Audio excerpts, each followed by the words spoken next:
Salut à tous et bienvenue dans cette vidéo où on va parler un petit peu de ce qu'on appelle les commentaires. Voilà. Donc, qu'est-ce que c'est que les commentaires? Eh bien, ce sont des petites notes que le développeur écrit dans son code source pour permettre aux autres développeurs d'avoir une petite idée sur ce qu'il a fait, ce qu'il a développé au niveau de son code source. Surtout si vous êtes par exemple 3 ou 4 à, à programmer ou bien à développer un programme. Vous allez bien sûr répartir les tâches et chacun va programmer ou bien va faire son code source. Et lorsque par exemple vous voulez parler de vos codes ou bien vous voulez échanger vos codes, eh bien pour mieux vous comprendre, vaut mieux documenter votre code source afin de permettre à votre collègue de bien savoir ce que vous avez fait. C'est-à-dire par exemple si vous développez des fonctions, il faut dire par exemple cette fonction elle fait quoi, elle a besoin de quoi comme argument, etc. Donc c'est très important de mettre des commentaires dans son code source. Je vais vous donner un exemple.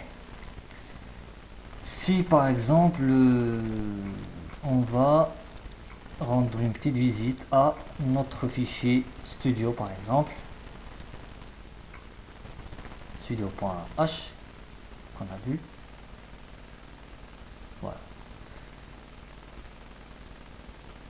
En fait, il vaut mieux l'ouvrir avec Notepad, c'est mieux. Mais c'est pas grave, bon, je l'ai ouvert avec Dev C++. Voici ce qu'on appelle les commentaires. Voilà, ça c'est un commentaire. Donc là, il décrit ce que c'est que studio.h, c'est-à-dire le fichier, il sert à quoi, etc. C'est qui son éditeur, etc. Donc il y a plusieurs commentaires en fait. Plusieurs commentaires. Donc, si vous lisez ces commentaires-là, vous devez savoir de quoi il s'agit. Donc, il y en a plusieurs, c'est en anglais. Voilà. Tout est documenté, tout est bien décrit. Que ce soit une structure ou bien un prototype de fonction. Voilà. Donc, en fait, tous les fichiers .h ils ont des commentaires. Donc il y a deux sortes de commentaires en fait. Il y a les commentaires à plusieurs lignes, comme vous voyez ici. C'est un commentaire à plusieurs lignes. Et il y a des commentaires à une seule ligne. Je ne sais pas s'il y a ici un commentaire à une seule ligne. Non, il n'y en a pas. Ils utilisent que ceux des deux lignes. Mais bon, on va faire un petit exemple. Donc supposons que nous, on veut par exemple commenter notre premier code, celui qui permet d'afficher. Donc c'est en fait ce fichier là. Voilà. Programme. On va faire des commentaires. Donc ce programme, qu'est-ce qu'il fait? Il permet d'afficher un message. Voilà, c'est un simple programme, je sais, mais on va s'en servir pour afficher un message. Donc qu'est-ce que je vais faire? Je vais faire par exemple, en fait le commentaire n'entre pas dans la compilation, c'est-à-dire toutes les phrases qui sont entre slash étoile et étoile slash ne seront pas prises par le compilateur parce que ils sont destinés à l'être humain pour savoir de quoi il s'agit. C'est-à-dire vous avez développé votre programme et vous donnez votre code source à un autre développeur, il va savoir de quoi il s'agit à travers les commentaires. Donc imaginez que vous avez écrit plusieurs lignes, donc lui, il ne va pas se prendre la tête, il va juste voir de quoi il s'agit et c'est tout. Voilà.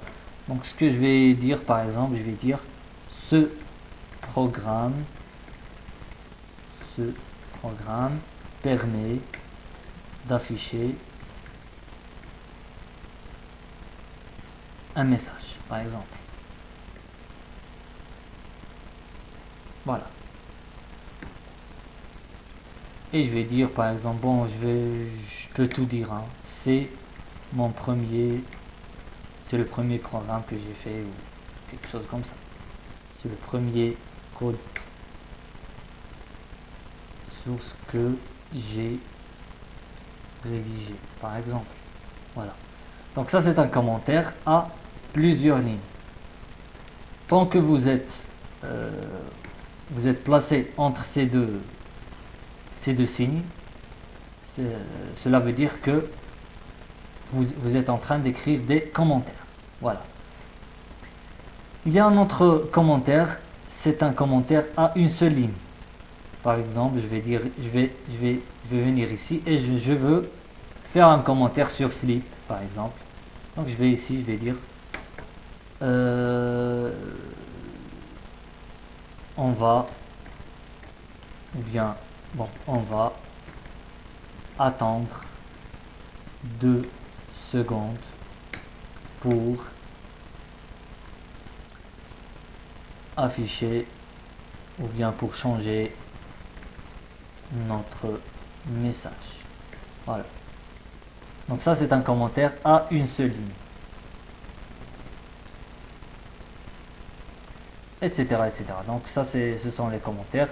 Il est préférable de toujours commenter votre code, surtout quand vous faites par exemple des projets et vous devez les rendre à votre prof. Donc pour que votre professeur vous comprenne mieux, vaut mieux utiliser les commentaires pour lui faciliter la tâche, bien sûr, parce que lui, il ne connaît pas comment vous programmez.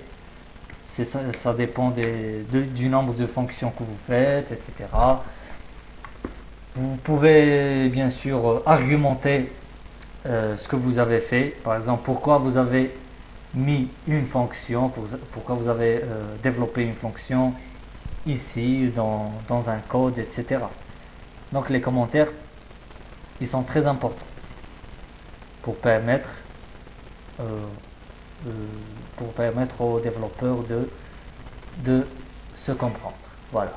Donc bien sûr, les commentaires ne sont pas destinés aux utilisateurs de votre programme, c'est-à-dire le client, si vous voulez.